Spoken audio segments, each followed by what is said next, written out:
Hello, and welcome to Entertainment Design Group's Safety Series. Today, we're talking about scissor lifts and the proper function and operation so that you can work them safely. An inspection identifies potential hazards that may be encountered from a damaged scissor lift and should be performed and documented at least daily. If at any time the scissor lift is found to be in need of repair, defective, or in any way unsafe, remove it from service until it has been restored to safe operating condition. Complete a walk-around inspection. Ensure all warning placards on the machine are legible. Be aware of the danger warnings. Know the location of the operator's manual and the fire extinguisher. Check the platform. Make sure it is free of debris and the guardrails and toe boards are in good condition. Ensure the controls are clearly marked as to what their function is. Check the emergency controls. Look at the structural and critical components such as electrical wiring, cables, fasteners, pins, bolts, and locking devices. Search for any hydraulic leaks. Check the condition of the tires and wheel assembly, as it will significantly affect the lift stability. Make sure before using any type of equipment that you're going up in the air with that we go ahead and wear a safety harness. We want to make sure that the safety harness fits us correctly and that the harness is not frayed or worn in any way. Make sure that it fits and that all the connectors are snug and tight. On the harness, make sure that you also have a lanyard that safely attaches to the harness. One part goes to the piece of equipment or what you're strapping off to, the other goes on the harness. The worksite assessment. Is the worksite safe to work in? The scissor lift can only operate on flat, level surface.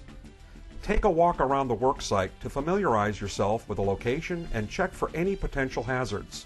Be aware of and avoid the following hazardous situations: any unlevel surfaces, drop-offs or holes, bumps, floor obstructions or debris, hazardous locations, wind and weather conditions, the presence of unauthorized personnel, overhead obstructions and high voltage conductors.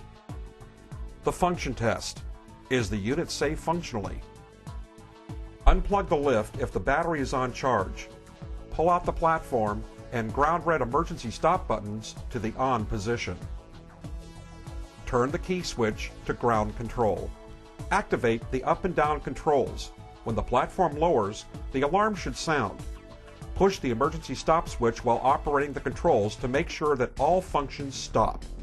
Raise the platform a few feet, shut the machine down, and pull the manual lowering knob located at the rear of the lift. The platform should lower. The descent alarm will not sound. Turn the key switch to the platform control. Push in the platform red emergency stop button to the off position. No functions should operate. Pull the red emergency stop button out to the on position. Now test the steering and drive functions. Step 4, proper operation. Am I operating safely? Do not drive the lift while elevated. Limit travel speed according to conditions of ground surface, congestion of the worksite, visibility, slope, grade, location of personnel, or any other factors causing hazards of collision or injury to personnel.